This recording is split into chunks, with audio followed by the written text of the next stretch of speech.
Hello and welcome to the Silver King's War. I'm Michael Sievers, the writer, producer, and creator of this podcast series about my father's Second World War as a B-26 bombardier.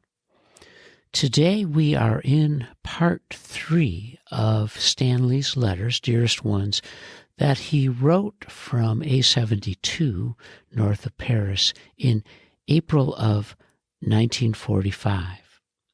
Spring has arrived. The days are getting longer. And of course, Stanley is ever closer to the end of his war, as he writes to his family on April 18th, 1945. Dearest Ones, there was no mail last night or tonight, but I'm not complaining, since there has been so much already this week. However, at the end of a day, nothing could be better than a letter from you. Maybe tomorrow? I think I feel better tonight physically than I have since being here. This was a beautiful day with the sun bright and warm like midsummer. I slept all morning as usual, and this afternoon I laid outside in the sun. It felt so good to soak up the warm sun. And with a good imagination, I could almost make myself believe it was on a beach somewhere in Florida, and I was a civilian again. Of course, that was with a good imagination. And then this evening, after dinner, we played some baseball. It was for the first time this year, and we had lots of fun. I'm stiff now from all the exercise, but it's that good, tired feeling. From now on, we're going to do that every day, and before long, I'll be so healthy. Yesterday, I did something else new and different. In one of the small towns nearby, we found a place to swim in a canal. The temptation was too great to pass, so we had to take a dip. The water was still cold, but very invigorating, and we enjoyed it immensely. We were going back today, but decided to wait until the water warms a bit more. I'm a little ashamed of myself. Tomorrow is Leona's birthday, and I haven't even written her. I'll try to do so tomorrow. My laziness surely is getting the best of me. We were talking this afternoon how nice it would be if we had a delicatessen store nearby where we could buy a cheese on rye with kosher dill pickles and a bottle of beer. Seems all our conversations lately are more of home than ever before. I guess it's because the news is good. Anyhow, I wonder if you could send some kosher pickles. They surely would taste good. And please send me more stationery. Good night for now, dears. I'm fine and thinking of you constantly. Hoping you're doing well. Love to Ida. I love you and miss you. Stan. Throughout the Silver King's war writing, I've enjoyed his discussions, time he's had to play sports. He was an amazing athlete for me as a son, watching a father in really his prime as a young man, perhaps the most gifted amateur athlete I ever saw live. He was graceful and fluid and unassuming as ever, and enjoying life when he could. As he wrote to his family on April 20th, 1945, Dearest Ones, it was truly grand receiving your letter tonight, even if it was a little older than the previous ones, March 30th. Some come fast and some slow, but each is so very welcome. I do so enjoy reading about the house and the changes you've made. I'm sorry you couldn't get a good yard man, as I know how you pride yourself in appearance of it. Nonetheless, I know it must look nice, especially with the shrubbery and climbing roses. It would indeed be a wonderful sight to see for these eyes of mine. Thanks for the new drapes in my room. Gee, but it must look good. I wish I could have a picture of you sitting in my chair, Better still, I wish I could be there to see you. Remember when I would be home on furlough and you would come in to talk before going to bed? I guess it's these things I miss most, as I always think about them. Just keep the door open, and someday soon we'll be able to repeat them. I've flown a mission since my last letter, now have only 27 to go. My pilot has finished his missions, so will be going home any day now. He also received his captaincy, of which I was very pleased to see. I'll really hate to see him go, as he's one of the finest fellows I've ever met, and the perfect roommate.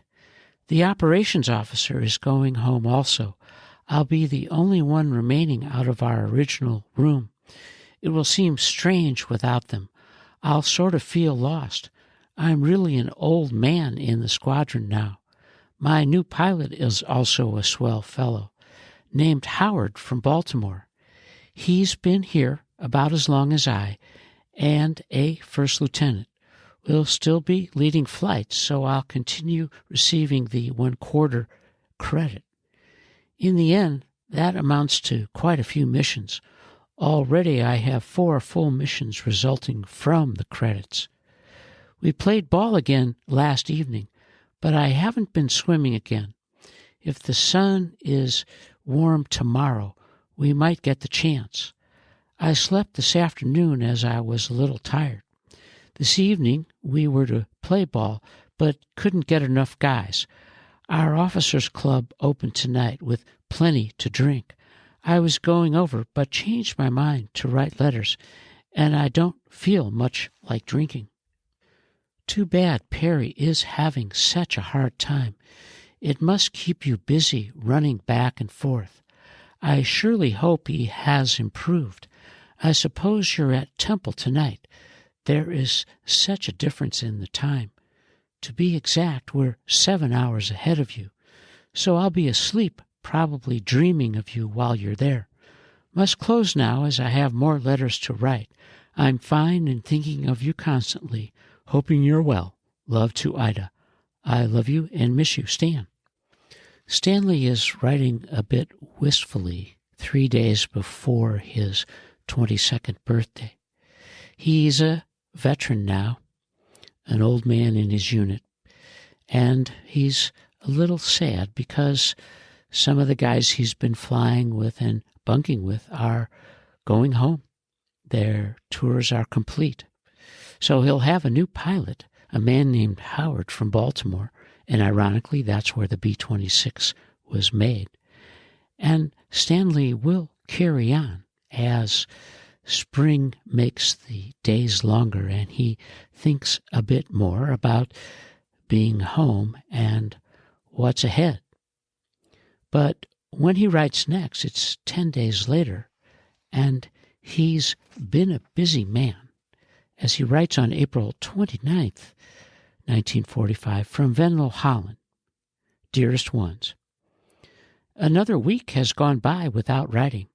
This time it wasn't because I was lazy, but rather because I was too busy. For the past week we've been in the process of moving, and it presents such a state of turmoil, writing is next to impossible.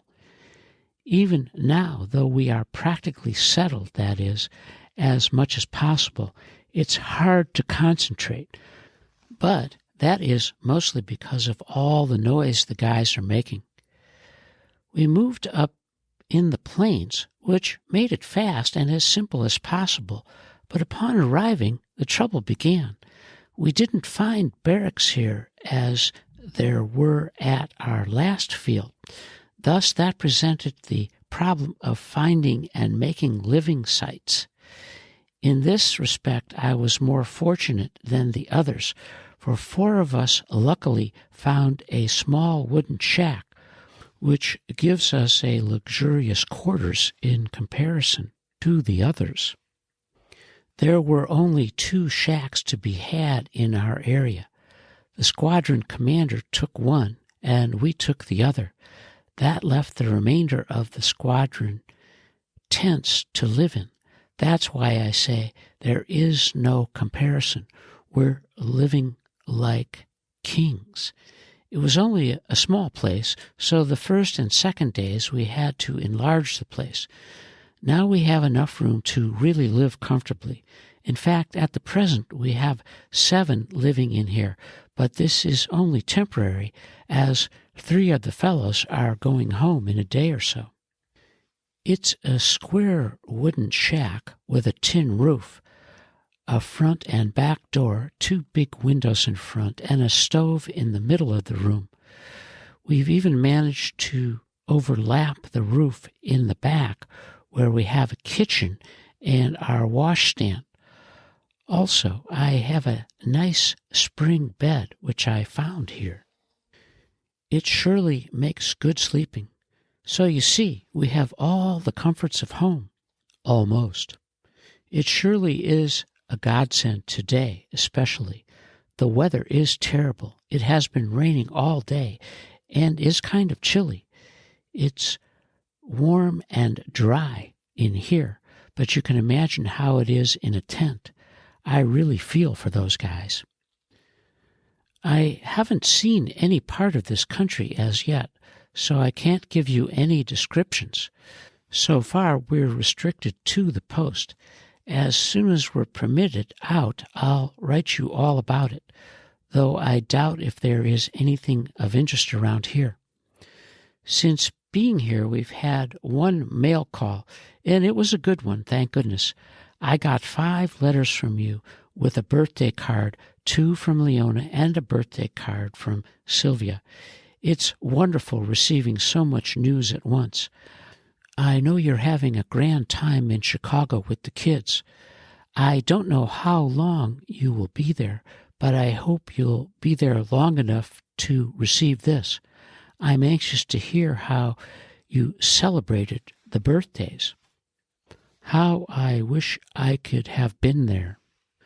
No, I never did write Abe a letter of condolence. I simply couldn't get myself down to it. I'm sorry. Now for a request. Please send some food. I would like some shrimp and some of that Melba toast. From now on, you'll receive plenty of requests from me.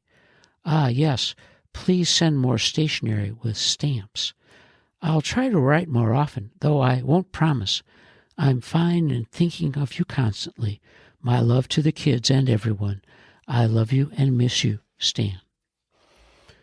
Our hero, the Silver King, wrote 5 pages on small stationery about the move to Venlo, Holland.